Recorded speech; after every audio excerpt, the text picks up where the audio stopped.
ఇక గురుకులాల్లో విద్యార్థులకు కనీస వసతులు కల్పించడంలో రాష్ట్ర ప్రభుత్వం ఘోరంగా విఫలమైంది. కనీసం వారికి భద్రత కూడా కల్పించలేకపోతుంది. ఇప్పటికే 100 మందికి పైగా విద్యార్థులు మృతి చెందారు. అయినా ప్రభుత్వానికి సోయి లేదు. పాలకులు, అధికారులు అడుగడుగునా నిర్లక్ష్యంతో విద్యార్థుల ప్రాణాల మీదకి తెస్తున్నారు. రైట్, ఇదే విషయానికి సంబంధించి మరింత సమాచారాన్ని మా ప్రతినిధి రాజు అందిస్తారు. రాజు, చెప్పండి, వీళ్ళు బాల కార్మికుల అన్నట్టుగా మనకి పిల్లల్ని ఇలా పనులు చేపిస్తున్నారు, పాల ప్యాకెట్లు మోపిస్తున్నారు. దీనికి సంబంధించి డీటెయిల్స్ ఏంటి రాజు? అయితే ప్రస్తుత కాంగ్రెస్ ప్రభుత్వ పాలనలో విద్యా వ్యవస్థ పూర్తిగా గాడి తప్పిందని చెప్పవచ్చు. సాక్షాత్తు సీఎం రేవంత్ రెడ్డి విద్యాశాఖ తన వద్ద ఉంచుకొని పర్యవేక్షిస్తున్న విద్యా వ్యవస్థ మొత్తం పూర్తిగా తెలంగాణ రాష్ట్రంలో బస్టు పట్టే విధంగా తయారైంది. తాజాగా నిర్మల్ జిల్లా ఖానాపూర్ మండల కేంద్రంలోని మైనారిటీ గురుకుల పాఠశాల విద్యార్థులు విద్య నేర్చుకునే వయసులో ప్రస్తుతం అయితే బాల కార్మికుల మారిన పరిస్థితి కనిపిస్తుంది. విద్యా బుద్ధులు చెప్పాల్సిన గురువులే విద్యార్థులతో వెట్టి చాకరీ చేయిస్తున్నారు. ప్రజెంట్ విజువల్స్ లో చూడొచ్చు, స్పష్టంగా కనిపిస్తుంది. ఒక ప్రమాదకరంగా ఒక వాగుని దాటుతున్నారు. దాదాపు గురుకుల పాఠశాలకు కిలోమీటర్ దూరంలో నుంచి పాల ప్యాకెట్లను తీసుకొస్తున్న విద్యార్థులు ప్రస్తుతానికైతే బాల కార్మికులుగా అంటే ఈ పాల ప్యాకెట్లు ప్రతిరోజు కూడా ఈ గురుకుల పాఠశాలకు సంబంధించి కాంట్రాక్టరు సప్లై చేయాలి. ఇక్కడ స్కూల్ ఉన్నా అక్కడ వరకు కూడా సప్లై చేయాల్సిన బాధ్యత కాంట్రాక్టర్ది. అయితే కాంట్రాక్టర్ మాత్రము ఈ మైనారిటీ గురుకుల పాఠశాలకు వాగు దాటి కిలోమీటర్ దూరంలో ఆటోలో తీసుకొచ్చేసి అక్కడ పాల ప్యాకెట్ సంబంధించిన బాక్స్ ను ఉంచడం జరుగుతుంది. అయితే ఆ బాక్స్ ను తెప్పించుకోవాల్సిన బాధ్యత పూర్తిగా పాఠశాలకు సంబంధించిన ప్రధాన ఉపాధ్యాయుడు పర్యవేక్షించాలి.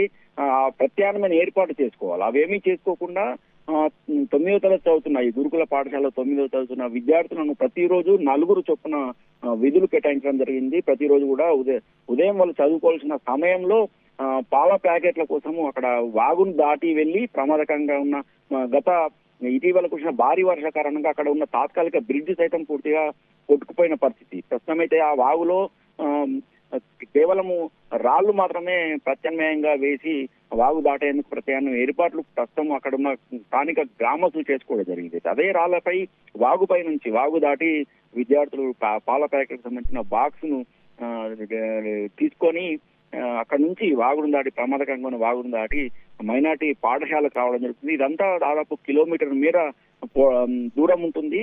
అయితే ఈ గత కొన్ని రోజులుగా జరుగుతున్న దీనికి సంబంధించిన విద్యార్థులు ఇక్కడ వెట్టి చాకరీ చేస్తున్నప్పుడు కూడా సంబంధిత అధికారులు మాత్రం ఎలాంటి చర్య తీసుకోవడం లేదు. గతంలో కూడా ఈ పాఠశాలపై అనేక ఆరోపణలు రావడం జరిగింది. విద్యార్థులను వెట్టి చాకరీ చేస్తున్నారని, అలాగే మౌలిక సదుపాయాలు కూడా లేవని చెప్పేసి కనీస సౌకర్యాలు లేకుండా విద్యా వ్యవస్థ కొనసాగుతుందని, గురుకులాలలో సరైన విద్య కూడా చెప్పడం లేదని చెప్పి కూడా పలుమార్లు విద్యార్థులకు సంబంధించిన తల్లిదండ్రులు జిల్లా కలెక్టర్ మొదలుకొని విద్యాశాఖ అధికారికి కూడా ఫిర్యాదు చేయడం జరిగింది.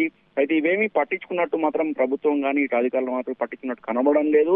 ఈ ప్రస్తుతం అయితే ప్రతిరోజు కూడా విద్యార్థులు 9వ తరగతి చదువుతున్న విద్యార్థులు ఈ వాగును దాటి ప్రమాదకరంగా ఉన్న వాగును దాటి పాల ప్యాకెట్లను తీసుకొని రావడం జరుగుతుంది.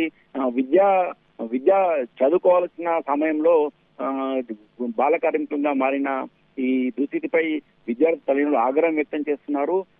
వెంటనే సంబంధిత అధికారులపై చర్య తీసుకోవాలా, ఈ విద్యార్థులతో పనులు చేస్తున్న సంబంధిత పాఠశాల యాజమాన్యంపై చర్య తీసుకోవాలని ప్రధానంగా విద్యార్థి తల్లిదండ్రులు డిమాండ్ చేయడం జరుగుతుంది. ఇప్పటికే పలుమార్లు ఫిర్యాదు చేయడం జరిగింది.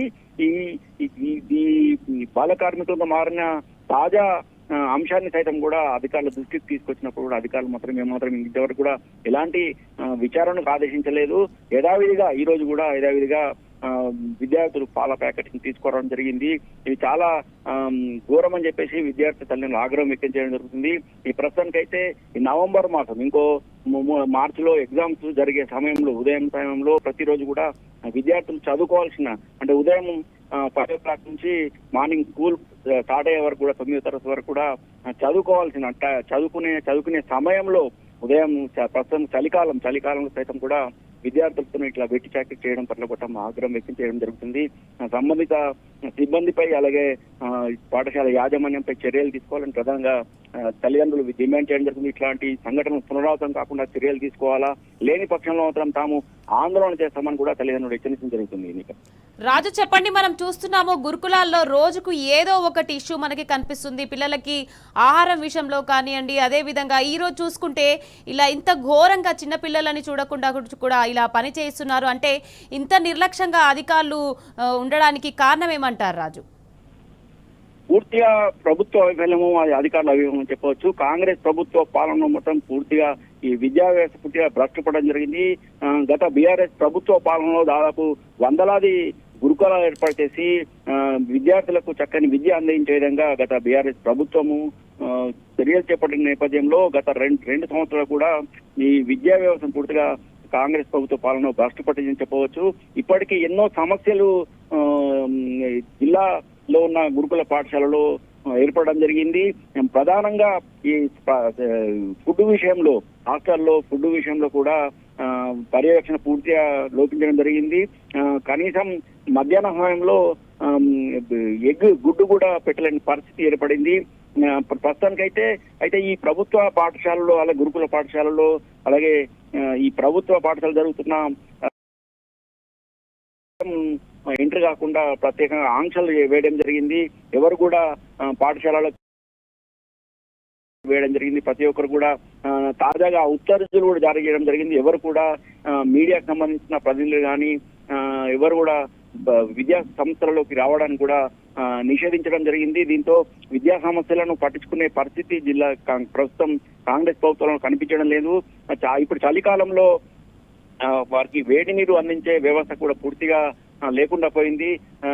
చలికాలం కూడా చల్లని నీటితో స్నానం చేస్తున్నారు. అలాగే ఫుడ్ విషయంలో, మధ్యాహ్న భోజనం విషయంలో కానీ ఫుడ్ విషయంలో పూర్తిగా నాణ్యత లోపించిన ఫుడ్ అందించడం జరుగుతుంది. నాణ్యత లోపించిన ఆహారం తిని చాలా పడి ఇప్పటికి కూడా చాలా సంఘటనలు కూడా జరగడం జరిగింది. ఇటు ఆదిలాబాద్ జిల్లాలో కానీ నిర్మల్ జిల్లాలో కానీ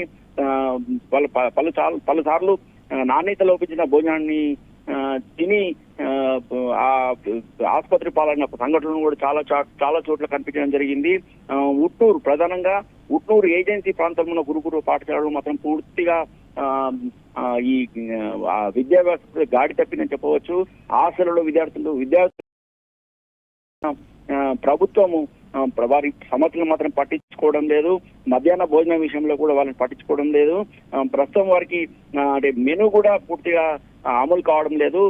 మెనూ కూడా కాంగ్రెస్ ప్రభుత్వం వచ్చిన 6 నెలల తర్వాత మెనూను మార్చడం జరిగింది. వారికి వారానికి నెలకు 4 సార్లు నాన్ వెజ్ తో భోజనం పెట్టాలని చెప్పడం జరిగింది. కూడా ఎక్కడ కూడా కనిపించడం లేదు.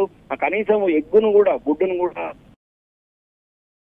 కాంట్రాక్టర్ కు డబ్బులు చెల్లించకపోవడంతో మధ్యాహ్నం 2 రోజులకు ఒకసారి అందించాల్సిన గుడ్డును కూడా భోజనంలో పెట్టలేని పరిస్థితులు ఎన్నుకున్నాయి. ఈ విషయంలో మాట్లాడడానికి కూడా అధికారులు ముందుకు రావడం లేదు.